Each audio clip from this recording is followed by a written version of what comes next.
శుక్లాంబరధరం విష్ణుం శశివర్ణం చతుర్భుజం ప్రసన్నవదనం ధ్యాయేత్ సర్వవిఘ్నోపశాంతయేత్.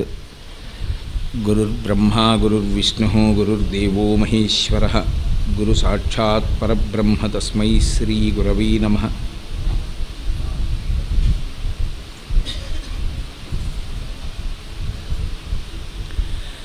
వ్యాసాయ విష్ణురూపాయ వ్యాసరూపాయ విష్ణవే నమో వై బ్రహ్మనిధయే వాసిష్ఠాయ నమో నమః. కూజంతం రామ రామీతి మధురం మధురాక్షరం ఆరుహ్య కవితాశాఖాం వందే వాల్మీకికోకిలం. శ్రుతిస్మృతిపురాణానాం ఆలయం కరుణాలయం నమామి భగవత్పాదశంకరం లోకశంకరం.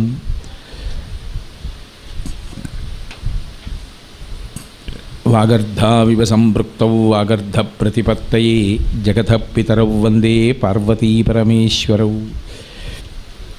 సూక్తిం సమగ్రయతున స్వయమేవ లక్ష్మీః శ్రీరంగరాజమహిషీ మధురైః కటాక్షైః వైదగ్ధ్యవర్ణగుణగుంభనగౌరవైర్యాం కండూలకర్ణకుహరాः కవయోధయంతి.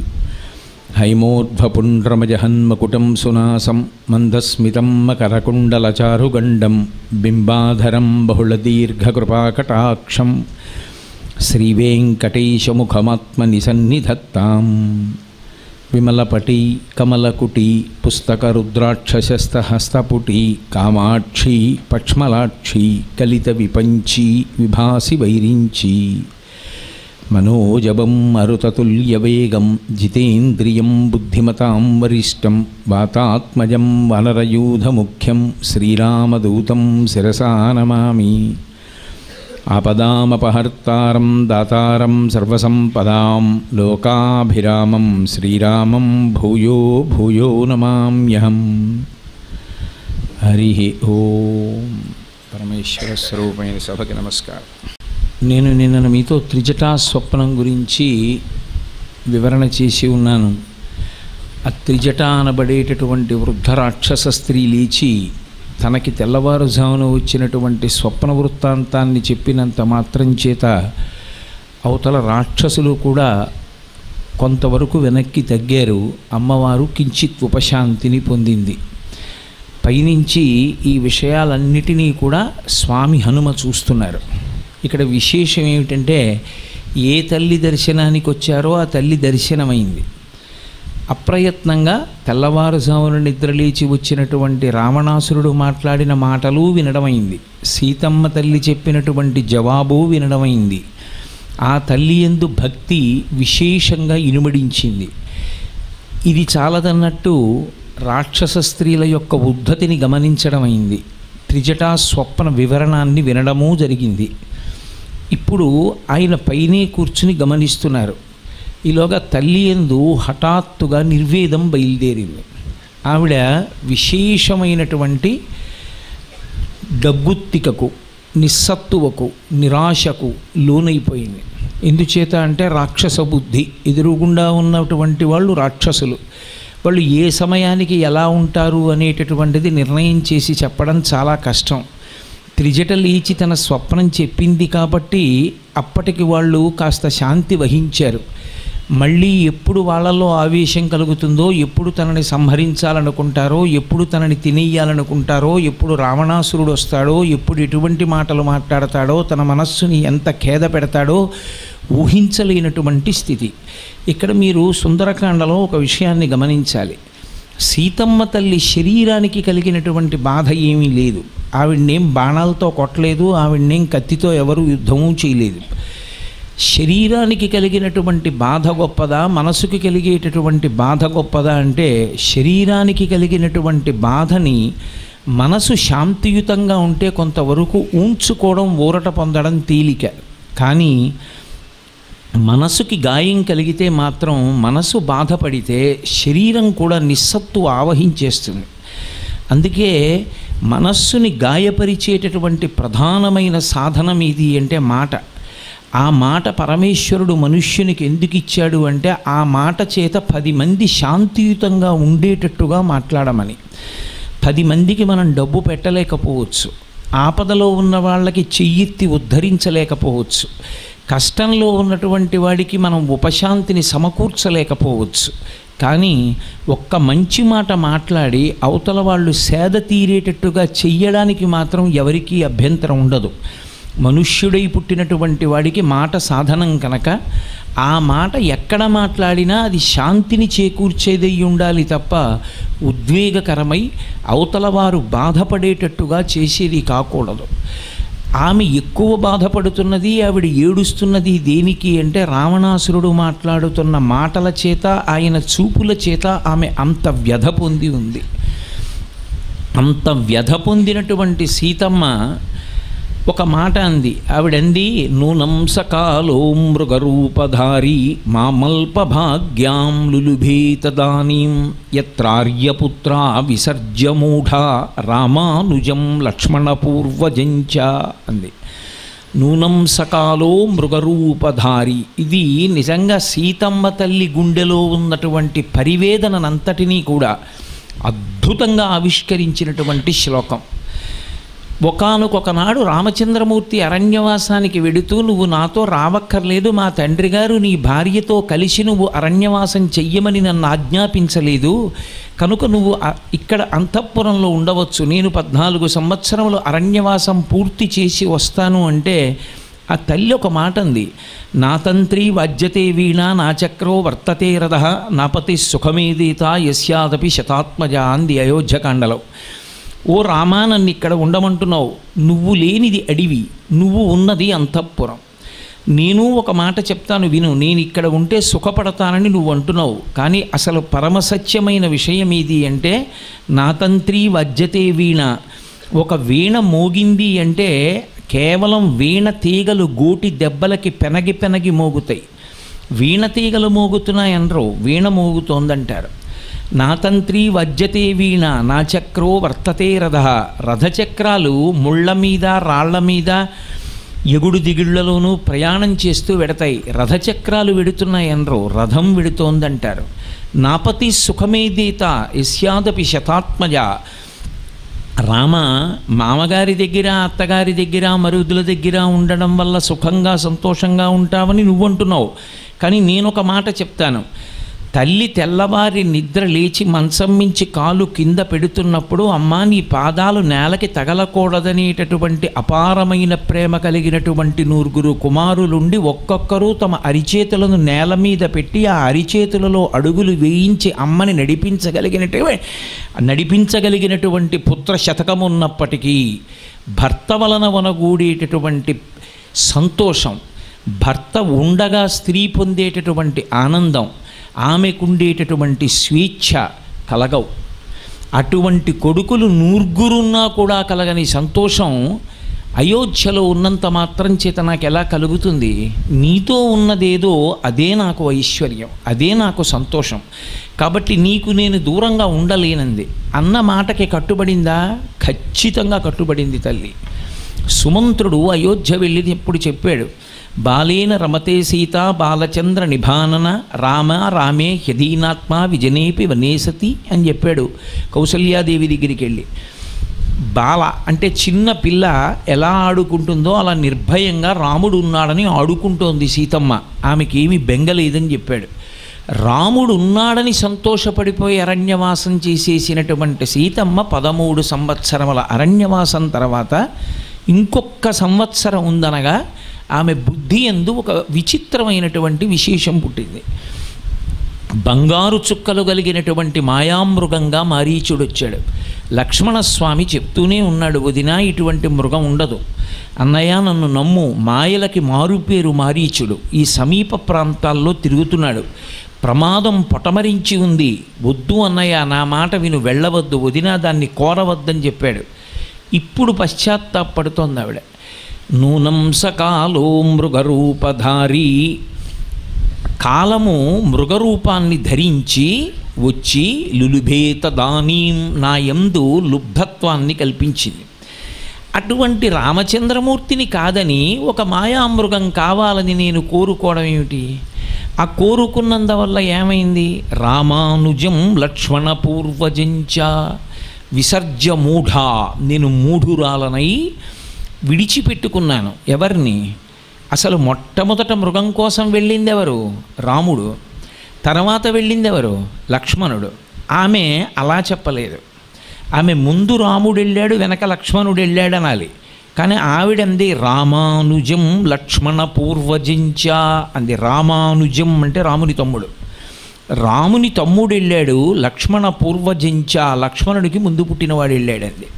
అదేమిటి? ముందు రాముడు కదా వెళ్ళాడు, తర్వాత కదా లక్ష్మణస్వామి వెళ్ళాడు. అలా కదా చెప్పాలి.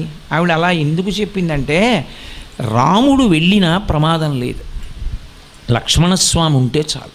రాలేడు రావణాసురుడు, సీతాపహరణం జరగదు. తన ప్రాణం పోవాలి తప్ప సీతాపహరణం జరగడాన్ని లక్ష్మణస్వామి అంగీకరించాడు. ఏది ఏమైపోనివ్వండి, ప్రళయమే రానివ్వండి, అన్నగారి ఆజ్ఞ అన్నగారి ఆజ్ఞే. కాబట్టి ఎట్టి పరిస్థితుల్లో వదినని పర్ణశాలని విడిచిపెట్టి లక్ష్మణస్వామి వెళ్ళే ప్రసక్తి లేనే లేదు. ఏదో ఇతర రామాయణాల్లో 3 గీతలు గీశాడు అవి ఇవి అంటారు, అవన్నీ వాల్మీకి రామాయణంలో లేవు. అలా గీతలు అవి ఆయన ఏం చేయలేదు. ఆయన పర్ణశాల దగ్గర కాపు ఉన్నాడు. మారీచుడు ప్రయత్నించాడు, రాముని కంఠాన్ని అనుకరించి హా లక్ష్మణ హా సీత అన్నాడు. మోసపోనివాడెవరంటే లక్ష్మణస్వామి. ఆయన ఇష్టపడలేదు. ఇది రాక్షసమాయ వదిన, నీకు తెలియదు, 3 లోకములు వచ్చి ఎదురు నిలబడినా మా అన్నయ్య నేను చేయలేవు, కాబట్టి నేను వెళ్ళనన్నాడు ఆయన. నేను వెళ్ళను అన్న లక్ష్మణస్వామిని కదపగలిగినది లేదు. ఆయన వెళ్ళడు. ఆయనకి రామాజ్ఞ శిరోధార్యం అంతే. వదిన అంటే ఆయనకి ప్రాణం, ఆయన వెళ్ళడు. అటువంటి వాడు వెళ్ళిపోయాడు. దేనికి వెళ్ళిపోయాడు అంటే ఆయన్ని కదపగలిగిన శక్తి ఈ భూమి యందు లేదు. అంతటి పరమభక్తుణ్ణి ఏది కదిపేసింది అంటే సీతమ్మ తల్లి అన్న ఒక్క మాటకి ఛీ అని తలంచుకుని వెళ్ళిపోయాడు. ఆవిడ ఒక్క మాట జారిపోయింది నోట్లోంచి. అంటే ఆవిడ అలా అనొచ్చా అని తీర్పులు చెప్పకూడదు, ఎందుకంటే భర్త ఆపదలో ఉన్నాడన్న బాధ ఆవిడితో ఆ మాట అనిపించేసింది. వెళ్ళవయ్యా అంటే లక్ష్మణస్వామి వెళ్ళట్లా. ఆయనకున్న ధైర్యం ఒక భార్యగా ఆవిడికి లేదు. అందులో అన్ని కష్టాల్లో ఉంది. రాజవుతాడనుకున్నవాడు రాజ్యభ్రష్టుడయ్యాడు, అరణ్యవాసానికి వచ్చాడు, ఎందరో రాక్షసుల్ని చంపాడు, ఆయన మీద కక్ష పట్టి ఉన్నారు. ఏ ఆపదొచ్చిందో అని బెంగ. ఆ ఆపదలో ఆవిడ ఒక మాట అనేసింది, సుదుష్టత్వం వనీ రామమేకమేకోను గచ్చసి మమహేతో ప్రతిచ్ఛన్న ప్రయుక్తో భరతేనవా అంది అరణ్యకాండలో. దుష్టుడా, నువ్వు అరణ్యవాసానికి రాముడితో ఎందుకు వచ్చావో నాకు ఇప్పుడు అర్థమైంది. నువ్వు ఏదో రాముణ్ణి విడిచిపెట్టి ఉండలేక రాముడికి శుశ్రూష చెయ్యాలని అరణ్యవాసానికి రాలేదు. భరతుడు నిన్ను పంపాడు. భరతుడు అన్నగారి రాజ్యాన్ని కబళించేశాడు. ఇక మిగిలిపోయింది ఎవరు? నేనొక్కదాన్ని. నా మీద నువ్వు కన్నేశావు. నువ్వు అన్నయ్య వెంట వెళ్ళినట్టు వెళ్ళి అన్నయ్యకి ఆపద కలిగినప్పుడు రక్షణ చేయడం మానేసి అన్నయ్య పడిపోయిన తర్వాత వదినని నువ్వు స్వీకరించన్నాడు. అందుకొచ్చావు, నా కోసం వచ్చావు నువ్వు అంది. ఆ మాట వినగానే తలొంచుకొని ఛీ అని వెళ్ళిపోయాడు. వదిన, ఏది ఏమవుతుందో నాకు తెలియదమ్మా, కానీ నువ్వు క్షేమంగా ఉండాలని కోరుకుంటున్నానమ్మా అని ఏడుస్తూ వడివడిగా అడుగులేస్తూ వెళ్ళిపోయాడు. రాముడు వెళ్ళడం, తాను మృగాన్ని కోరింది, అందులో పెద్ద ఇబ్బంది లేదు. రాముడు తెచ్చేస్తాడు మృగాన్ని, సత్యం కూడా తెచ్చేశాడు కూడా. ఆయన మారీచుడిని చంపేశాడు. ప్రమాదం ఎక్కడొచ్చేసిందంటే సీతాపహరణం ఎందుకు జరిగింది అంటే నోరు జారిన మాట వల్ల జరిగిపోయింది. కానీ ఒకటి ఆలోచించండి, సీతమ్మ ఆ మాట అని ఉండకపోతే రామాయణం ఎలా నడుస్తుంది? అందుకని దేవతలు అనిపించాలి. ఆమె అయోనిజ, రామకథ నడవడానికి అనాలి. కానీ కథాపరంగా మీరు సౌందర్యం చూస్తే ఆ మాట అనకపోతే సీతాపహరణం లేదు. సీతాపహరణానికి కారణం లక్ష్మణస్వామి వెళ్ళిపోవడం. అందుకే ముందుకు లక్ష్మణుణ్ణి తెచ్చింది. అంటే తన తప్పుని విచారణ చేసుకుంటాను. నేను చేసిన దోషం, ఒక్కసారి నోరు జారిన మాట 10 నెలల నుండి అనకూడని మాటలు, వినకూడని మాటలు అంటూ ఉంటే వింటూ ఏడుస్తున్నాను. ఒక్క మాట అన్న పాపం ఎన్ని మాటలు పడేటట్టు చేసిందో, ఇది బాధ. సుందరకాండలో ఉన్న అంతర్లీనమైన సౌందర్యం ఏమిటంటే సీతమ్మే కాదు, ఈశ్వరుడు మనకి మాట ఇచ్చాడు. మాట ఇచ్చాడు కదా అని వదరి మాట్లాడకు. కడుపున్ రంపపు కోతకోయునది ఏ గాయాలు కాకుండినన్నంటారు బల్జేపల్లి వారు. ఒక మనిషిని పడుకోపెట్టి రంపం తీసుకొచ్చి అటు ఇటు నిలబడి దాన్ని పెట్టి కడుపు కోసినా ఎంత బాధ కలుగుతుందో తెలియదు. కానీ అనరాని మాట, అనకూడని మాట, ఒక మాట అంటే మాత్రం అవతల వ్యక్తి చచ్చిపోయే వరకు బాధపడతాడు. అసలు నిజానికి చచ్చిపోయేటట్టు కూడా మాట చేయగలదు. కాబట్టి మాట ఎంత ప్రమాదకరమో, ఒక మాట రామాయణాన్ని ఎంత తిప్పిందో, ఒక్క మాట అన్నందుకు ఇవాళ తాను ఎంత బాధలో ఉందో. ఆనాడు ఆ మాట అంది, ఈనాడు తన బాధ మాటగా చెప్పుకోవడానికి మనిషి లేని స్థితిలోకి వచ్చింది. బాధకి ఉపశాంతి ఎక్కడంటే ఒకరికి చెప్పుకోవడం, ఏడవడం. ఆవిడికి 2 ప్రత్యామ్నాయాల్లో మిగిలిపోయిందంటే ఏంటంటే ఏడవడం ఒక్కటే. మాట్లాడడానికి మనిషి లేడు, చెప్పుకోవడానికి మనిషి లేడు. ఇది ఒకెత్తైతే ఆవిడ ఎటువంటి స్థితిలోకి జారిపోయిందంటే సీతమ్మ, ఆవిడ మనసు వేటుపడిందండి అంటుంటారు. మనసు వేటుపడింది అన్న మాటకు అర్థం ఏంటంటే చాలా పరమ భయంకరంగా మోసపోయారనుకోండి జీవితంలో. వాళ్ళు ఇక నమ్మరు ఎవరిని, వాళ్ళకి అనుమానంగానే ఉంటుంటుంది. నేను వివరం చెప్పకూడదు కానీ సభాముఖంగా నా దగ్గరికి ఎవరైనా వస్తే, బాగా పెద్దవాళ్ళు వస్తే, నువ్వు నా కొడుకు లాంటి వాడివయ్యా అంటుంటారు. కొంతమంది మీరు నా తండ్రి లాంటి వారండి, అన్నయ్య లాంటి వారండి అంటుంటారు. ఒకప్పుడు నా దగ్గరికి ఒక ఆవిడ వచ్చింది, అంది నువ్వు నా అల్లుళ్ళు లాంటి వాడివయ్యా అంది. నేను తెల్లబోయా, ఇలా నన్ను ఎవరు అనలేదమ్మా, నన్ను కొడుకు లాంటి వాడు అంటారే, ఈవిడ అల్లుళ్ళు లాంటి ఆవిడ అంటోందేమి, బహుశా కూతుళ్ళు లేరేమో, నా భార్యని కూతురుగా భావించాలనుకుంటోందేమో, అల్లుడైనా పుత్రపంచకంలో ఒకడేగా, తప్పే ఉంది లేను, నమస్కారం అమ్మా అన్నాను. నేను నిన్ను అల్లుడని ఎందుకన్నానో తెలుసా అంది. నాకెలా తెలుస్తుందమ్మా అన్నాను. నేను ఒకప్పుడు తీవ్రమైన జ్వరంలో ఉండగా నాకు ఒకే ఒక్క ఇల్లు ఉంటే, అమ్మా నగరపాలక సంస్థ వాళ్ళకి చెల్లించేటటువంటి పన్ను తగ్గించుకోవడానికి దరఖాస్తు పెడుతున్నానని నా కొడుకు నా చేత సంతకాలు పెట్టించుకున్నాడు. ఇల్లు తన పేరు మీద మార్చుకొని నన్ను తీసుకొచ్చి రహదారి మీద వదిలేశాడు. నా కూతురు అల్లుడు నన్ను పోషిస్తున్నారు. అందుకే నాకు కొడుకు అన్న మాట అంటే అసహ్యం పుట్టింది. నిన్ను కొడుకు అనలేదండి ఆవిడ. వేటుపడము అంటే అది. అసలు కొడుకన్న మాటను ఆవిడ నమ్మలేకపోయింది. ప్రపంచంలో అలా ఏ తల్లి అందో. కుపుత్రోజాయి తత్వచితపి కుమాతాన భవతి అంటారు శంకరాచార్యుల వారు. అటువంటిది ఆవిడకి కొడుకన్న మాట అంటే అసహ్యం ఏర్పడింది. సీతమ్మ తల్లి ఏ స్థితికి వెళ్ళిందంటే కథాపరంగా చూసినప్పుడు ఆమె ఏదీ నమ్మలేదు. ఇప్పుడు ఆవిడ కంటికి ఏది కనపడినా అది సత్యమేనా అని ఆవిడకి అనుమానం. ఎందుకని అంటే ఒక్క మాట ఆవిడ జారింది. ఆ ఒక్క మాటకి తర్వాత ఒక సన్యాసి రూపంలో వచ్చి ఎత్తుకుపోయాడు. ఆ తర్వాత జరిగిన సంఘటన క్రమాన్ని విచారణ చేస్తే ఆవిడికి బాధ చెప్పుకోవడానికి మనిషి లేక, ఏడవడం వినా మార్గం లేక ఆవిడ 10 నెలల నుంచి బాధపడుతోందంటే, కనీసం రాముడు ఎక్కడున్నాడో, లక్ష్మణస్వామి ఎక్కడున్నాడో, తను ఇక్కడ ఉందని తెలుసో తెలియదో, ఎంత బాధపడుతోందో తల్లి. ఆ బాధలోంచి వచ్చినటువంటి మాట.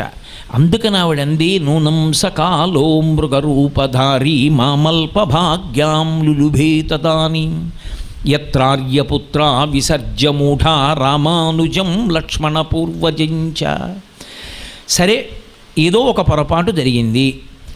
రాముడు దూరం అయ్యాడు, లక్ష్మణుడు దూరం అయ్యాడు. మరి రామలక్ష్మణుల్ని దగ్గర చేసుకోవడానికి తదనంతర ప్రయత్నం ఏం చేసింది అంటే, ఆవిడంది అనన్య దైవత్వమియం క్షమాచ భూమౌ చ శయ్యా నియమశ్చ ధర్మే పతివ్రతాత్వం విఫలం మమేదం కృతం కృతఘ్నేష్వివ మానుషాణం అంది. అంటే ఆవిడికి అంత బాధ వచ్చేసింది. ఇంకా సీతమ్మ తల్లి పొందినటువంటి బాధకి పరాకాష్ఠ ఆ శ్లోకం. ఆవిడంది, నిజమే, ఒక్క మాట అన్నాను, ఆ మాట కావాలని లేదు. ఏ ఆడదానికైనా అదుపు తప్పి నోరు మాట వచ్చేది ఎప్పుడు అంటే, తన భర్త ప్రమాదానికి వశం అయిపోయి ఉన్నాడన్నప్పుడు ఏం పర్వాలేదులే అంటే మనసు ఊరుకోదు. అదంత సామాన్యమైన విషయం కాదు. ఎక్కడ ఎవరుంటే వాళ్ళని వెళ్ళి ముందు చూడమంటుంది తప్ప, పర్వాలేదమ్మా నీ దగ్గర ఉంటాం, ముందు నిన్ను చూడాలి అన్నారనుకోండి, ఏదో అలా అమంగళకరం, అటువంటివి జరగకుండుగాక. ఏదో భార్యాభర్తలకు ఒకేసారి ప్రమాదం జరిగిందనుకోండి, కర్ణాకర్ణిగా ఆవిడ ఏదో భర్త గురించి విందనుకోండి, కొంచెం ఇబ్బందికరంగా ఉంది, ఆయనకి రక్తం ఎక్కిస్తున్నారని. ఈవిడికి కేవలం దెబ్బలు మాత్రమే తగిలాయి. మరుదులు ఆడబడుచులు తన దగ్గర ఉంటే ఆవిడ ఊరుకుంటుందా? ఆయన్ని చూడండి అని ఆక్రోశిస్తుంది. ఈ జాతిలో ఆడదాని ఐశ్వర్యం అంతా భర్తే. అందుకే ఈ జాతి సంస్కృతిలో ఆడది పట్టేటటువంటి నోములు వ్రతాలు రెండుగానే ఉంటాయి. వివాహపూర్వం పట్టేటటువంటి నోములు వ్రతాలు మంచి భర్త కోసం, తర్వాత పట్టే నోములు వ్రతాలు భర్త అభ్యున్నతి కోసం, అత్తవారింటి అభ్యున్నతి కోసం, పుట్టింటి సుఖం కోసం. తన అభ్యున్నతి వేరు లేదు, వాళ్ళ అభ్యున్నతి తన అభ్యున్నతి అంతే. అయినప్పుడు ఆవిడ మనసు ఎంత బాధలో ఉంటుంది. ఉన్నదొక్కడే లక్ష్మణస్వామి. ఆ ఒక్కడు వెళ్లకుండా ఏం పర్వాలేదులేమ్మా అన్నయ్య గారికి, హాయిగా ఉండు తల్లి, నిన్ను కాపలా కాయమన్నాడు, అదే నేను చేస్తానంటే ఆవిడకి ఆక్రోశం వచ్చేసింది. ఆ ఆక్రోశం అదుపు తప్పిపోయి అసలు అడవికి రావడానికి కారణం కైక కోరిన కోరికలు కాదు, భరతుడికి రాజ్యం ఇవ్వాలన్న తమకం కాదు అని భరతుడితో మొదలుపెట్టి ఆ కోపం లక్ష్మణస్వామి మీదకి వెళ్ళింది. నిజమే. ఇప్పుడు ఈ కోణంలో ఆలోచించండి, సీతమ్మ దోషం ఏమైనా ఉందా అండంలో? అయినా కూడా అందులో లక్ష్మణుడు బాధపడ్డాడుగా అంటారేమో. ప్రాయశ్చిత్తం చేసుకుందిగా, ఇంత బాధపడిందిగా. ఆవిడ ఎంత బాధపడుతోందంటే అనన్యదైవత్వమియం క్షమాచ, నన్ను ఈ భూమి మీద కాపాడగలిగిన వాడు శ్రీ మహావిష్ణువు పరమశివుడు అని నేను అనుకోలే.